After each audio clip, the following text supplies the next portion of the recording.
If there is one fragment of my existence I could pay any price to erase, it would be the precise moment Lin Muna Eurostrade's beautiful face, the face I had worshipped, twisted into a mask of cruel amusement. His voice, once a melody that soothed my soul, became a weapon. "You actually believed I was in love with you, Sanjin?"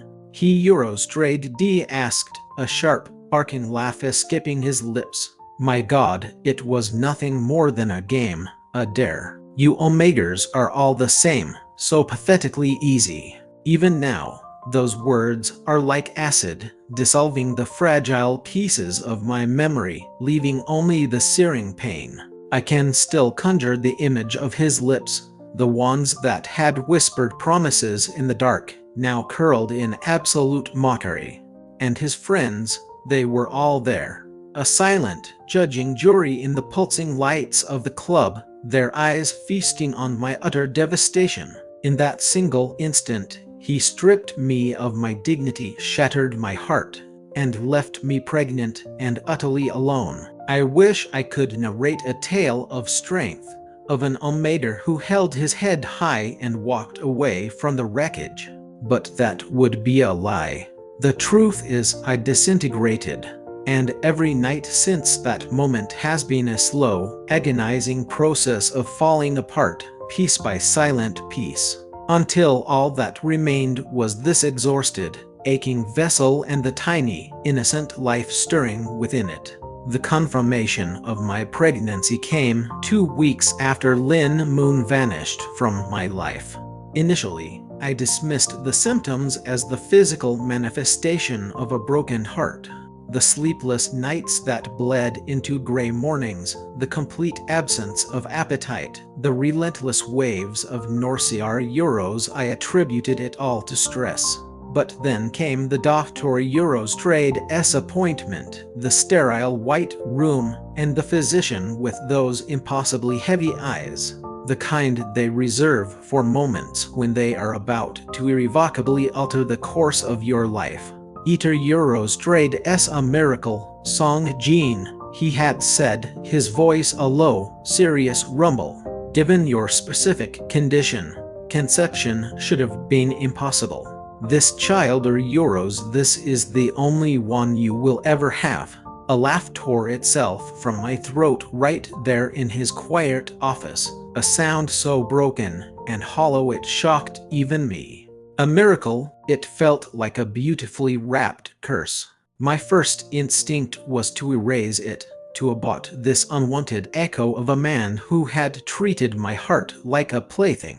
God knows, the thought was a constant, screaming presence in my mind. I was in no state to be a parent. I was not prepared to carry a 9-month reminder of my own destruction. But the Dr. Eurostrade's words, the only chance, they became a relentless mantra, echoing in the deepest chambers of my mind until they drowned out everything else. And in the face of that terrible finality, I found I couldn't let go. So Dr. Eurostrade's how I found myself here, a 27-year-old Omega, my reputation in tatters, my heart a mosaic of fractured pieces, and a baby blossoming in the ruins of my life. The solitude of it all was crushing. The pregnancy was far from gentle. What began as morning sickness quickly evolved into a relentless, day-long battle with my own body. My legs swelled to twice their size, every morsel of food felt like a stone in my stomach, and sleep became a distant memory. There were nights I would lie awake for hours, my hand resting on the gentle swell of my belly, whispering into the darkness. "Why you? Why did you have to choose now? Why did you choose me?" The baby, of course, offered no answers.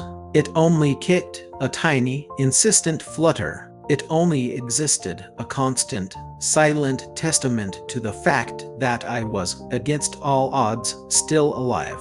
I was nearly 3 months into this solitary journey when I first laid eyes on Tae-sun.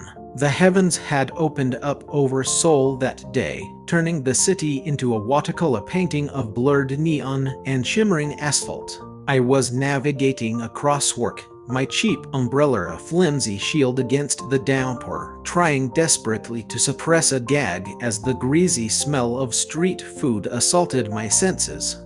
30 euros trade s when it appeared. A black sedan, so sleek and silent it seemed to absorb the sound of the rain, pulled up to the curb. It was the kind of vehicle you only see in high-budget dramas, impossibly expensive and radiating an aura of untouchable power. The rear door swung open, and he emerged. He was tall, carved from shadow and ice, with a presence so sharp and cold it was as if the rain itself had sculpted him from stone. His eyes were the color of smoke, a swirling, unreadable gray. A faint scar, a silver crescent, traced the line of his Jawa euros, subtle, yet it spoke volumes about a life lived on the edge. As he moved, people instinctively parted for him, shadows retreating from an encroaching light. And then, somehow, through the chaos of the rain and the city, those smoke-gray eyes found mine. For a single, terrifying second, the air left my lungs. My only coherent thought was a primal bell ringing in my head. This man is danger. I was not wrong. Our first exchange was devoid of any semblance of romance. Move, he commanded, his voice a deep baritone that sliced through the patter of the rain with effortless authority. I blinked, jolting back to reality, realizing I was standing frozen in his direct path. A hot flush of embarrassment crept up my neck.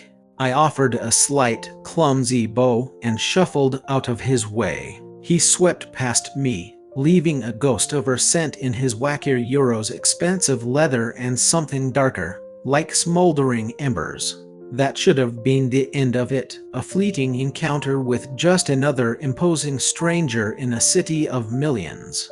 But fate, it seems, has a cruel and tenacious grip on my life. It was not ready to let me go so easily. 2 days later, I found myself back in the sterile corridors of the hospital for another round of checkups, which inevitably ended with another lecture from my doctor about managing my stress levels. I was waiting in the expansive lobby, lost in my own anxieties, when the polished silver doors of the elevator slid open, and there he was again, Tae-sun. This time, he was not alone. He was flanked by 2 men in impeccably tailored black suits, standing like loyal sentinels. A wave of hushed whispers rippled through the lobby. Nurses stopped in their tracks, patients openly stared. I had no clue who this man was, but it was terrifyingly clear that everyone else did. I immediately ducked my head, burying my face in a tattered magazine, praying to be invisible. But it was a futile hope. I felt his gaze on me, those same gray eyes locking onto my form, lingering for a beat longer than was comfortable. A knot of dread tightened in my chest. What was he doing here? And more importantly, why was he looking at me with such unnerving intensity? Sung Jin, the sound of my full name, spoken in that deep, resonant voice, froze the blood in my veins. It wasn't the doctor. It wasn't a nurse. It was him. He knew who I was. My head snapped up, my eyes wide with a mixture of shock and fear. You know my name. A ghost of a smirk played on his lips, the kind of smile that concealed far more than it ever revealed. I know a great deal more than you can possibly imagine. And with those cryptic words, the precarious axis on which my world was spinning tilted once more. That was the true beginning. I was yet to learn that this man was Tae-sun, the notoriously reclusive CEO whose name was whispered in the same breath as mafia ties. The dominant alpha who was said to command half of Seoul Eurotrade's criminal underworld with a grip of iron. I didn't know then that he had, in his own mind, already laid a claim on me, long before I had even processed his existence. All I knew in that moment was that he looked at me in a way no one ever had, not even Lin Moon. It wasn't with mockery, nor was it with pity. It was with a raw, possessive hunger that made my skin prickle and burn. And for the first time in what felt like a lifetime, I felt a flicker of something I thought had been extinguished forever. A terrifying, exhilarating cocktail of fear, hope, and an undeniable spark of desire. I deluded myself into thinking I could simply avoid him. After that bizarre, charged encounter in the hospital lobby, I repeated a mantra to myself. It was a coincidence, nothing more. Seoul is a sprawling metropolis, a sea of millions of faces. The probability of crossing paths with him again was infinitesimal. But a deeper, more honest part of me knew that was a lie. The way Tae-sun had looked at me was not the casual glance of a stranger. It was a look of assessment, of ownership. It was as if, without my consent or even my knowledge, I had already become his property. I hated that feeling. I hated it with every fiber of my being because I had made a solemn vow to myself, a promise etched into the scar tissue of my heart that I would never allow myself to fall again. The days that followed blurred into a monotonous cycle of survival. Returning to work was an impossibility. I had been forced to quit my job long ago. What company would want to hire a disgraced Omega whose name had been mercilessly dragged through the gossip columns when Lin Moon Eurotrade's high-profile wedding announcement was published? My family, ashamed and disappointed, had reduced their communication to terse, infrequent text messages. My friends, once a constant source of support, had scattered like birds in a storm. It was just me and the burgeoning life I carried inside me. Most days, the only thing that could coax me out of bed was the Dr. Eurotrade's stern against starvation. My reflection in the mirror was changing. The sharp angles of my face had softened, and a gentle, undeniable curve was rounding my belly beneath my collection of oversized sweaters. Each time I caught my own gaze, the Dr. Eurotrade's words would echo, "This is your only chance." On the worst nights, when the loneliness felt like a physical weight on my chest, I would stare at the cracks in my ceiling and whisper to the life within me, "Baby, I Eurotrade am so sorry. I don't Eurotrade know if I can ever be enough for you." It was on one of those mornings, when my body felt heavy with exhaustion and my spirit felt even heavier, that Tae-sun materialized back into my life. I was leaving the hospital, my arms laden with a fresh supply of prenatal vitamins. The rain had started again, that uniquely Seoul kind of rain, Euro's relentless, heavy, and chilling to the bone. The familiar black sedan glided to a stop beside me, as silent and predatory as before. The heavily tinted rear window rolled down with a soft whir. "Get in." The command was spoken in that deep, unwavering voice. I froze, clutching my paper bag of vitamins to my chest. "Excuse me?" Those smoke-gray eyes met mine from the opulent darkness of the back seat. Tae-sun was dressed entirely in black, the top buttons of his shirt undone, one hand casually holding a cigarette between his long fingers. A thin tendril of smoke curled towards the ceiling of the car like a phantom. "I said, get in," he repeated. His tone was calm, but it possessed an edge sharp enough to cut through the noise of the rain. I pulled my thin coat tighter around myself. "No, thank you. I have a policy against getting into cars with strangers." A faint smirk barely there, tugged at the corner of his mouth.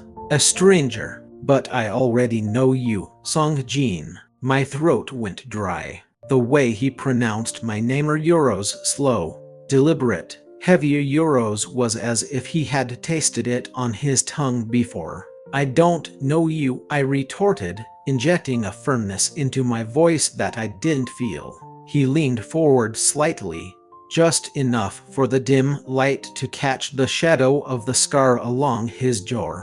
His voice dropped, becoming lower, rougher, a velvet growl. Then get in, and you will. Every survival instinct I possessed was screaming at me to turn and run, but something in his gaze held me captive, rooting me to the spot. It was cold, yes, and undeniably dangerous. Yet beneath the surface, there was something else, something that sent my pulse skittering in a way I was loath to admit. I finally managed a shake of my head.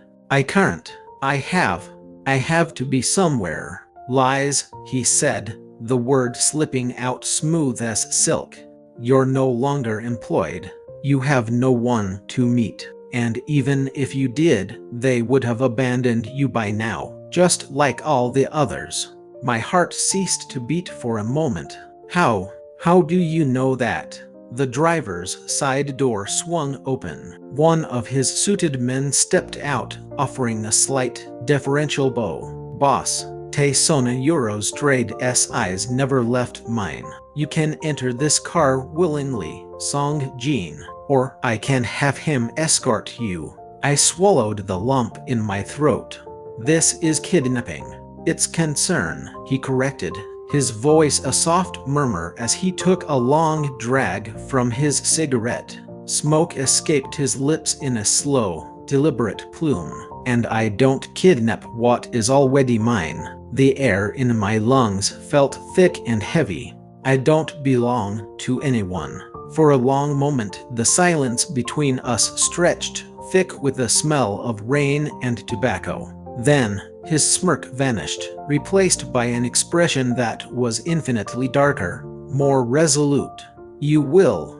Against every ounce of my better judgment, I slid into the back of the car. The door clicked shut, and the sounds of the city were instantly muffled, as if we had entered another world. The plush leather seats smelled faintly of musk and that same smoldering tobacco. My heart hammered against my ribs as I pressed myself against the far door, creating as much distance between us as possible. He didn't seem to mind. He studied me openly, his gaze dropping to my stomach before slowly rising back to my face.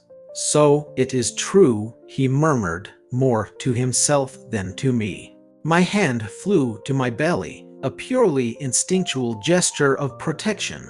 What is? You're carrying his child. The way he said his was sharp, laced with a startling venom. I flinched. How do you know about that? His eyes narrowed, becoming unreadable black pools. I know everything, Song Jin, particularly when it concerns you. I shook my head, turning to stare at the rain-streaked window. I don't understand any of this. Why me? Why are you doing this? Because I do not waste my time, he interrupted, his tone flat and final. I choose only once. And I chose you. My breath hitched in my throat. You don't even know me. I know enough, he stated, as if it were an indisputable fact. I know you were abandoned. I know your heart was broken. I know you're stubborn enough to attempt raising a child completely on your own, even when your body is protesting every step of the way. I know you will pretend to be difficult because you are terrified of being hurt again. His gaze softened then, just a fraction, a barely perceptible thawing of the ice. And I know, he paused, that you are mine. A furious blush burned my cheeks. A storm of anger and something else, something I couldn't dare to name, swirled inside me. I don't belong to you, I whispered, the words barely audible. He leaned closer. so close I could feel the warmth of his breath against my ear. His voice was a low, primal growl that sent a shiver cascading through my entire body. "Then why is it you can't seem to look away from me?" I had thought that agreeing to get into Taysona Eurostrade's car was the greatest mistake I had made since Lin Moon. I was wrong. My greatest mistake was believing, even for a second, that I possessed the strength to resist him. Every syllable he had spoken clung to my skin long after I had returned to the cold silence of my apartment that night. His voice, deep and resonant, replayed in my mind on an endless loop. "War Eurostrade mine." His eyes, with their cold, unwavering certainty, haunted my waking thoughts and my dreams as if my destiny had already been rewritten by his hand. I despised the way it made my heart accelerate. I loathed how my body warmed at the memory of him leaning so close, his presence an intoxicating, dangerous heat. Most of all, I hated how desperately a small, broken part of me wanted him to be telling the truth. The days that followed were a testament to his silent, pervasive influence. I tried to convince myself it was a fleeting obsession. He was just another powerful alpha, overflowing with arrogance and accustomed to getting whatever he desired. He would grow bored. They always did. But he didn't. One morning, an extravagant bouquet arrived at my door. White lilies, their petals as soft as fresh snow, exuding a delicate, funereal fragrance. There was no note. I didn't need one. I knew who they were from. The next day, it was groceries. Bags filled with fresh fruits, boxes of the expensive prenatal vitamins I could no longer afford, imported teas meant to soothe nausea. Again, no note. But I knew. The third day, a sleek black card was slipped beneath my door. It contained a single sentence, written in a neat, forceful script. "You can run, Song Jin, but you cannot hide from me." My heart stopped cold. I crumpled the card and threw it into the trash, but my hands wouldn't stop shaking. I renewed my vow to shut him out, to build walls around my heart even higher and more impenetrable than before. But fate, I was learning, has no regard for walls. It was raining again. Sular Eurostrade's eternal, melancholic curse. I had just finished another draining checkup when I saw him. He was standing near the hospital entrance, a cigarette held loosely between his fingers, his long black coat catching the raindrops like a constellation of tiny, glittering diamonds. He was waiting for me. Our eyes met across the bustling entrance, and my stomach performed a sickening flip. My own body betrayed me, my feet carrying me towards him as if pulled by an invisible string. "You're stalking me," I muttered as I reached him, pulling the hood of my jacket tighter over my head. He smirked, flicking a cylinder of ash into a puddle at his feet. "If I were stalking you, you would never see me." I rolled my eyes, a pathetic attempt at defiance. "You're impossible." He leaned in, closing the space between us until his voice was a warm curl of smoke against my skin.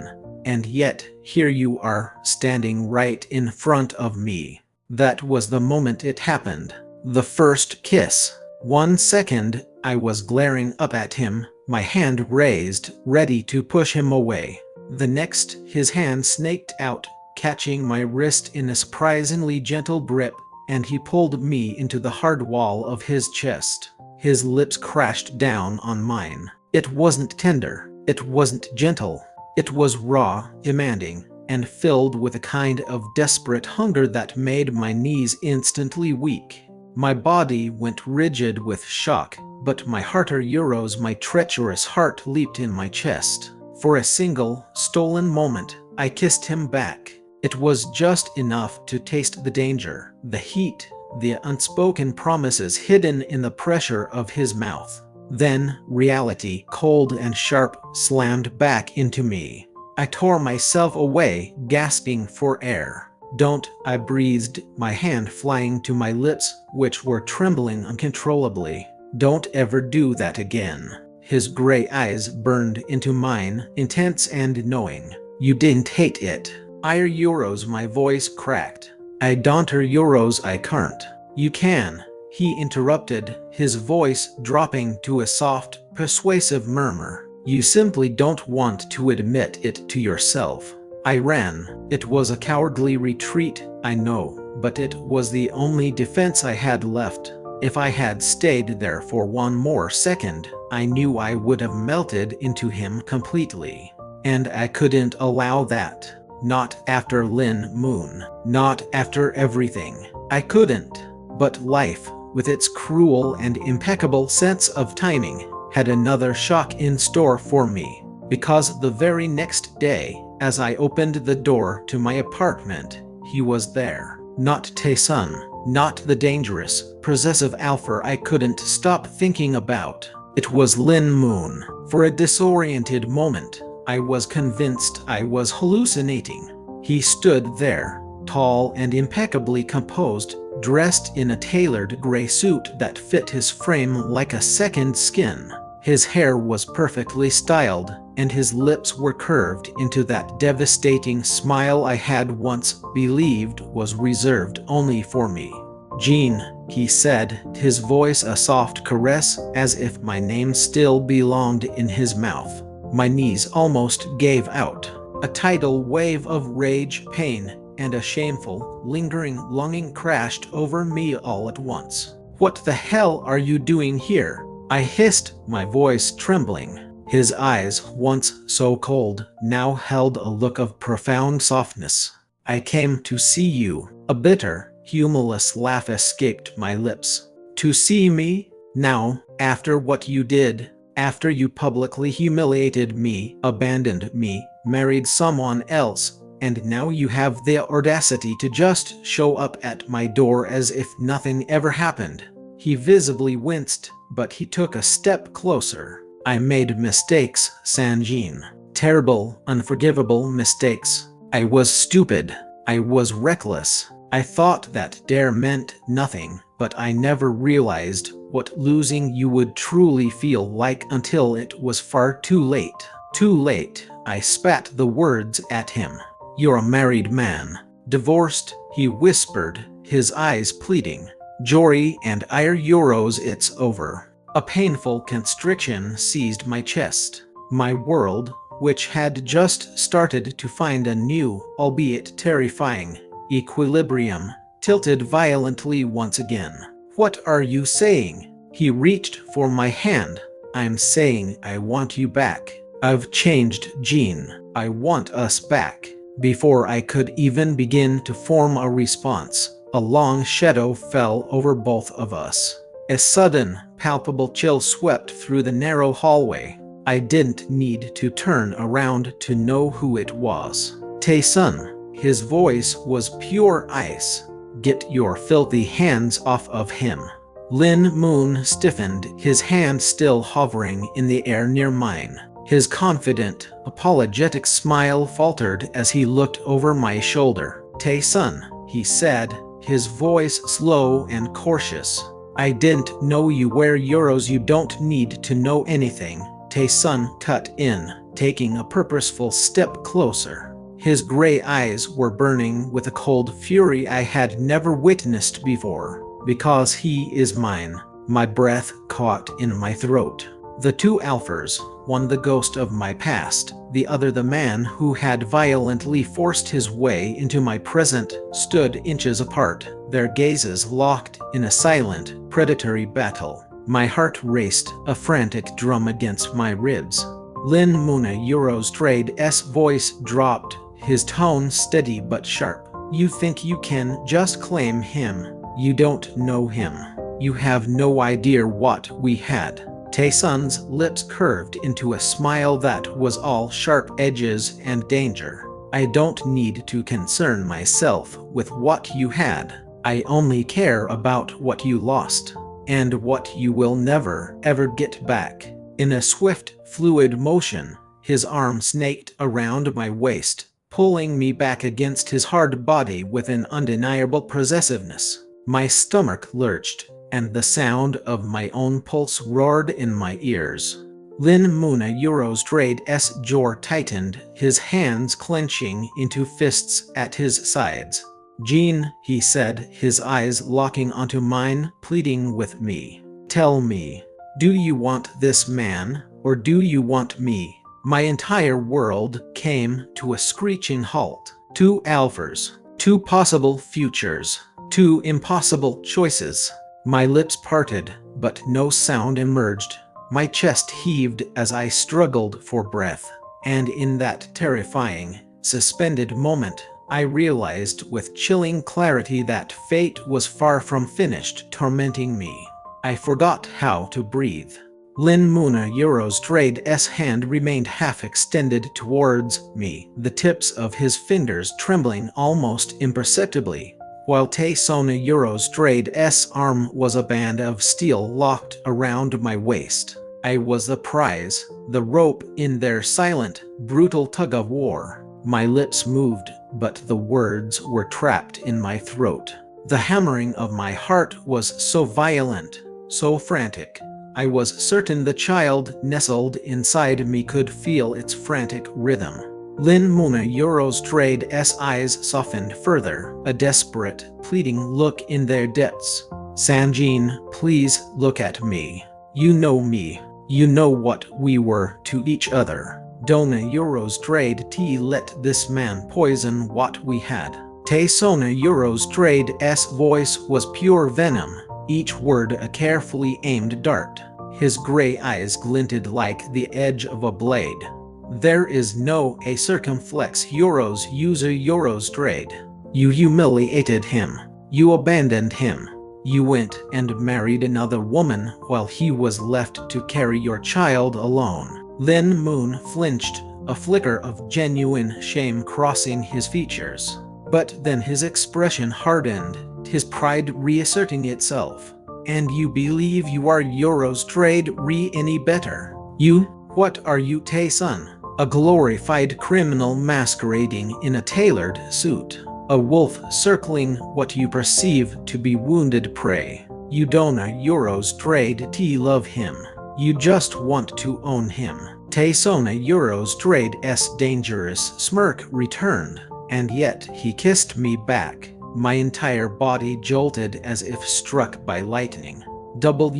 What? I blurted out, my face instantly burning with humiliation. "Farter Euros, that didn't mean anything." Both of them turned their intense gazes on me then, one filled with wounded pain, the other with a cold, possessive triumph. I wished the floor would open up and swallow me whole. The air in the cramped hallway grew thick and suffocating, making it impossible to draw a full breath. Lin Moon took another step forward. "Sanjin, come with me. Please, just give me a chance to prove that Euro's changed. Euro's raise our child. Euro's give you everything that I was too foolish to give you before." My chest ached at the casual, possessive way he used the word a circumflex Euro's Taesonaura's grip on me tightened, his possessiveness almost crushing. He lowered his head, his lips brushing against the sensitive shell of my ear. His voice was a low, husky growl meant only for me to hear. "Tell him no. Tell him you belong to me." I shivered violently, his warm breath setting every nerve in my body alight. Euros, my voice was a broken whisper. "I don't Euros tar Euros." Suddenly, Lin Munaura's patience snapped. He grabbed my free wrist, yanking me towards him. The abrupt, forceful motion sent a sharp, stabbing pain through my abdomen, and a gasp of agony escaped my lips. "Stop it, both of you." Taesonaura's eyes darkened in an instant, turning lethal. With a guttural snarl, he shoved Lin Moon backwards, slamming him against the opposite wall with one hand. The impact echoed loudly in the narrow hall. "Touch him again," Tae-sun growled, his voice a low rumble of pure menace, "and I will break your arm." Lin Muna Eurostrade's jaw tightened in defiance, but he didn't Eurostrade back down. "You might be able to scare everyone else, Tae-sun, but not me. You don't Eurostrade own him." My body was trembling uncontrollably between them, caught in the crossfire of their alpha rage. The baby inside me shifted uneasily, and hot tears of frustration and fear stung my eyes. "Enough!" I finally screamed, my hands flying to clutch my stomach protectively. "Are you trying to kill me? Are you trying to kill this baby?" The hallway plunged into a stunned, ringing silence. Both powerful men froze, their animosity momentarily forgotten. For the first time since I had met him, I saw a flicker of genuine, raw fear in Tae-sun Eurostrade's cold gray eyes. He looked down at my trembling hands covering my belly, his carefully constructed mask of control shattering for a single, vulnerable heartbeat. "Sanj," he murmured his name for me. His voice, usually as sharp and unyielding as ice, cracked like fragile glass. Lin Muna Eurostrade's eyes softened too, guilt twisting his handsome features. "I Eurostrade am sorry. I didn't Eurostrade mean tor Euros." I shook my head violently, cutting him off. "You think this is about you, both of you? Iter Eurostrade's not. This is about me. Iter Eurostrade's about this child." My throat tightened, the words catching on a sob. "I can't Eurostrade do this. Not again. Not with either of you." With a final, desperate surge of strength, I turned, stumbled back into the relative safety of my apartment, and slammed the door shut, locking it before either of them could follow. I slid down the cool wood of the door, my body shaking so violently I could barely draw a breath. Tears I had held back for so long finally spilled over, streaming down my cheeks in hot, relentless tracks. I hated them both. I wanted them both. And I hated myself most of all for being so pathetically weak. The knock came about 10 minutes later. It wasn't Eurostrade aggressive or demanding. It was slow, steady. Sung Jin, Tae-sun Eurostrade's voice, low and careful, filtered through the door. It wasn't the voice of a predator, but something quieter, more hesitant. I didn't Eurostrade answer, pressing my cheek against the doorframe. After a pause, he spoke again. "I Eurostrade am not leaving. Not until you let me in." I squeezed my eyes shut. "Go away. I can't Eurostrade. Why?" My own voice cracked on the single word. A long silence stretched out.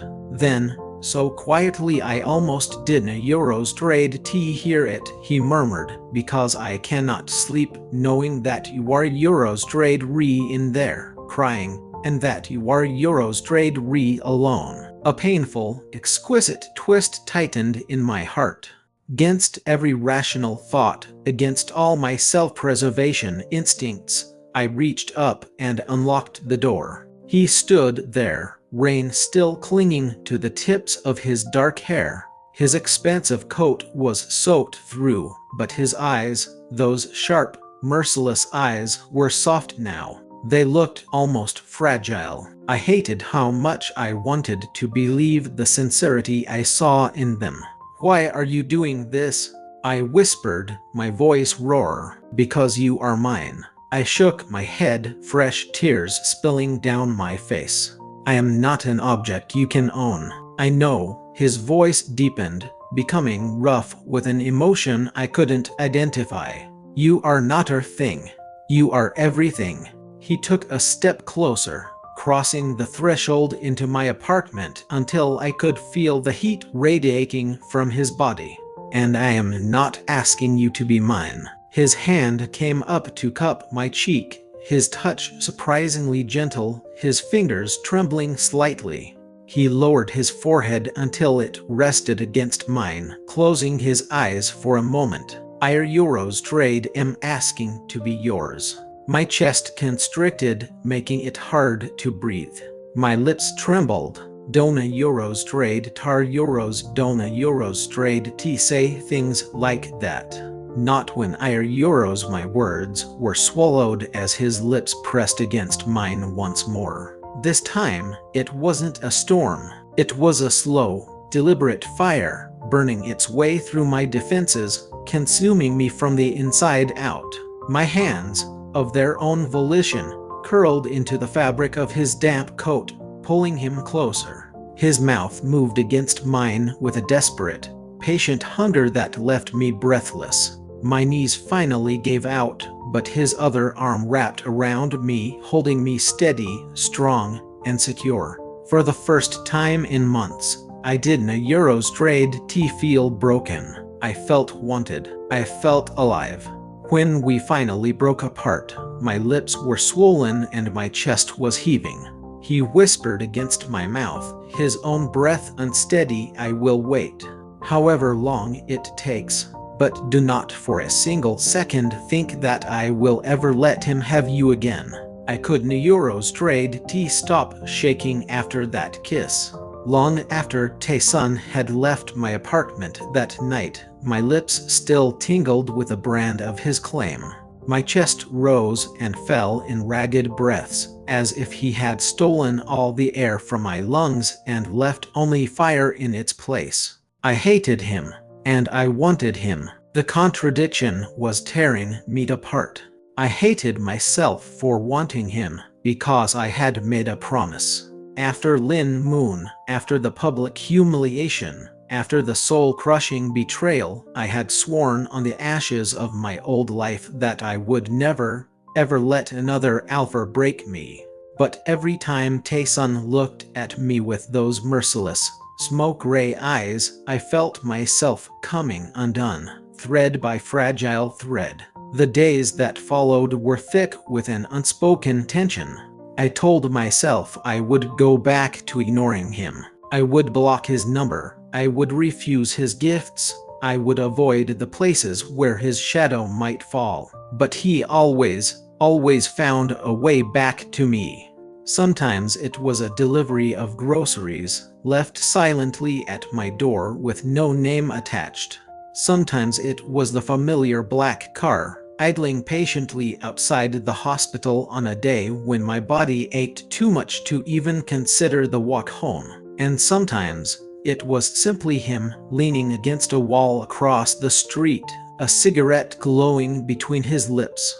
His entire focus narrowed on me as if the rest of the world had ceased to exist. It should have terrified me. Instead, a shameful, secret part of me felt euros seen.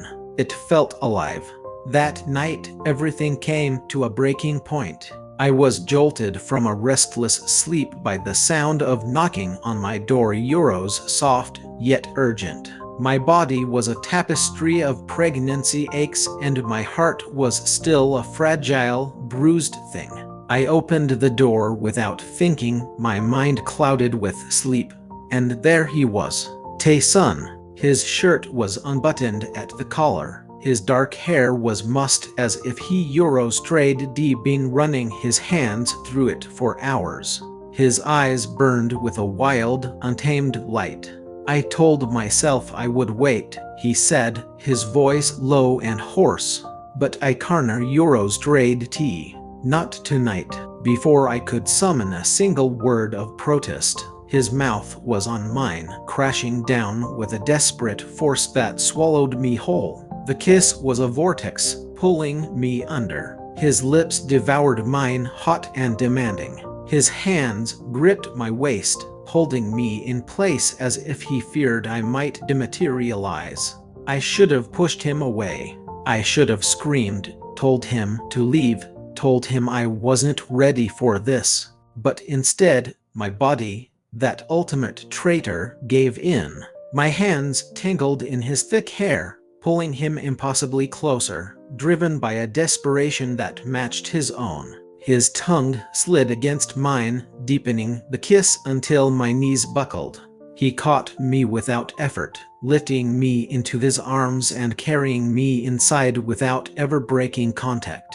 By the time my back hit the soft cushions of my couch, my entire body was trembling, not from fear, but from the raw, undeniable need he had awoken within me. He hovered over me, his breath hot and ragged against my skin. His eyes searched mine, their usual coldness replaced by something raw and desperate. "Tell me to stop," he whispered, his voice thick with restraint. "And I swear I will." I swallowed hard, the sound loud in the silent room. My chest rose and fell in wild, shallow pants. "Euros I can't." A slow, dangerous smile curved his lips. "Good." His lips began a slow, torturous trail down my jaw, to the hollow of my throat, sending shivers racing through my system. He lifted my sweater, his hands sliding over my skin, warm and firm and possessive. The prominent curve of my belly pressed against him, a stark reminder of the child that lay between us, but he didn't falter. Instead, his palms spread protectively over my stomach, a gesture of profound tenderness that made my heart ache. His lips brushed my ear. "Both of you," he murmured, his voice a possessive rumble. Mine, a whimper, raw and desperate, escaped my throat. The night blurred into a fever dream of heat and tangled sheets, of breathless gasps and soft moans that slipped past my lips no matter how hard I tried to hold them back. Every kiss was a brand, every touch was a claim, every whispered word felt like a chain I had no desire to break. And when it was all over, as I lay trembling against his sweat-slicked body, our warmth mingling in the cool night air, I was struck by a terrifying realization. For the first time since Lin Moon had shattered me into a million pieces, I didn't feel broken.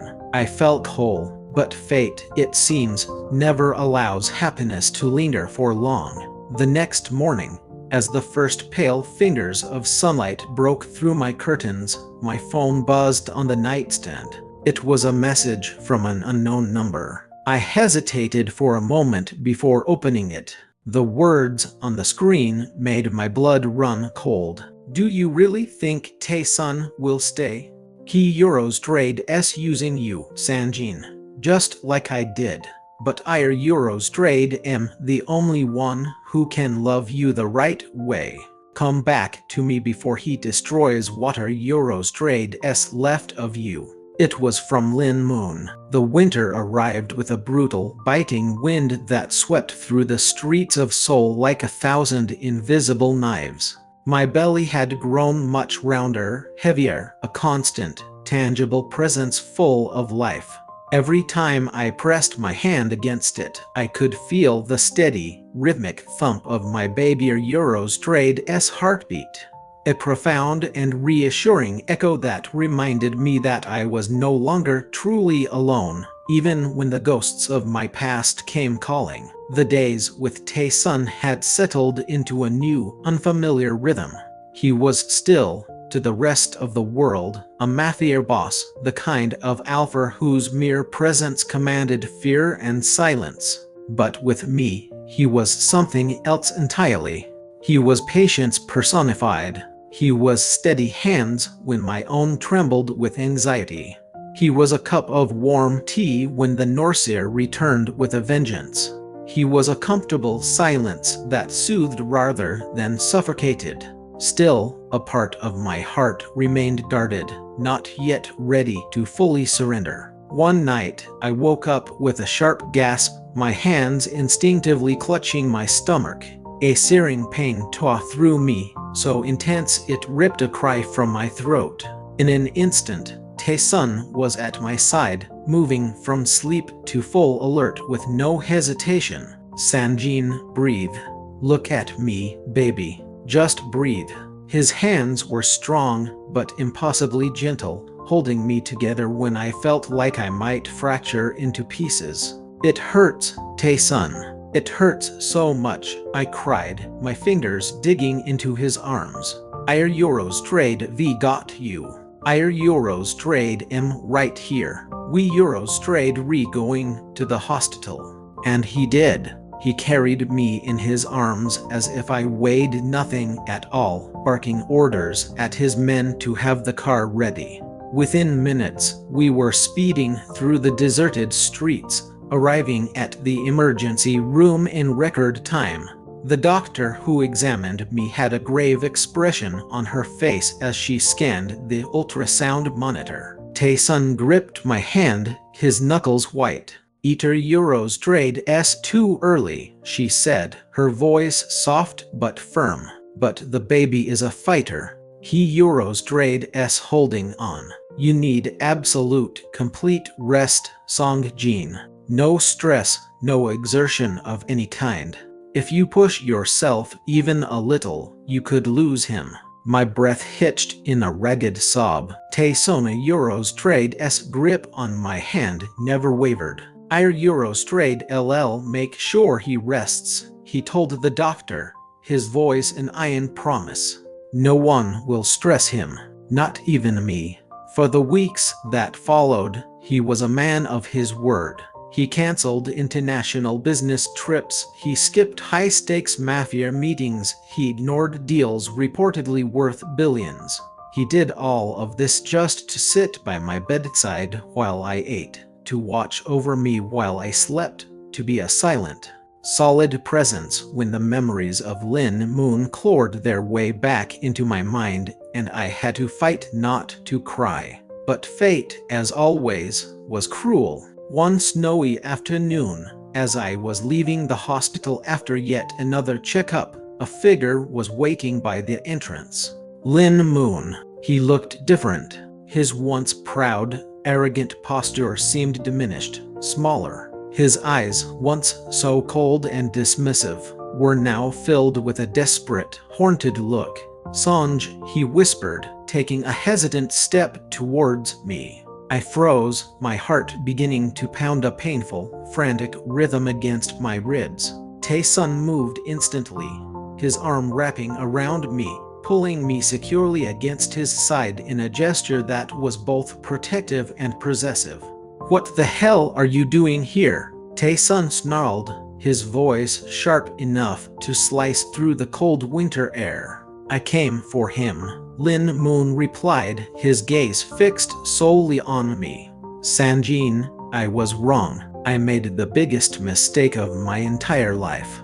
Jory meant nothing to me. The dairy euros, it was all so stupid, so meaningless.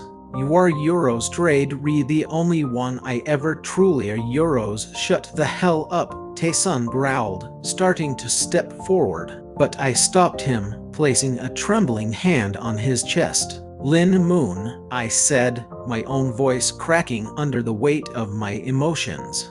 "Do you even hear yourself? Do you have any idea what you did to me? You didn't euros trade T just break my heart. You made me question if I was even worthy of love. You humiliated me in front of everyone. You left me to deal with a baby in my belly while you ran off to marry another woman. And no euros now you think you can just come back." His eyes filled with tears. Real tears. The Lin Moon I once knew would have never allowed himself to cry. I know I don't euros trade T deserve your forgiveness. But please, just let me try.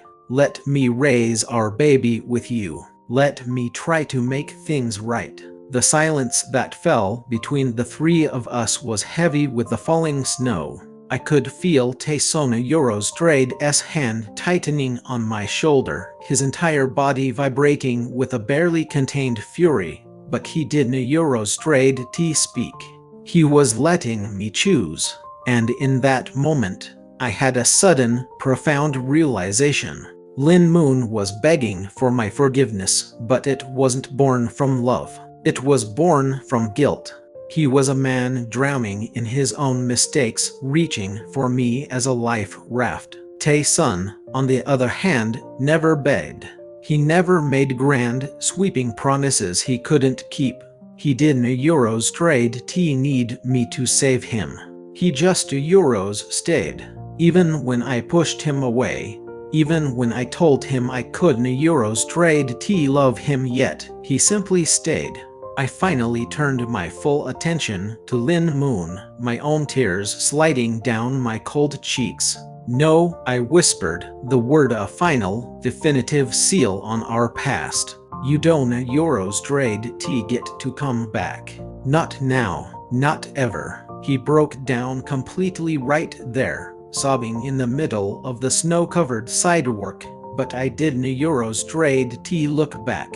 I leaned into the solid warmth of Tae-sun, my heart, for the first time, knowing exactly what it wanted. Weeks later, after a long, terrifying, and exhausting labor, I gave birth to my son. The moment the nurse placed him in my arms, I cried harder than I had ever cried in my entire life.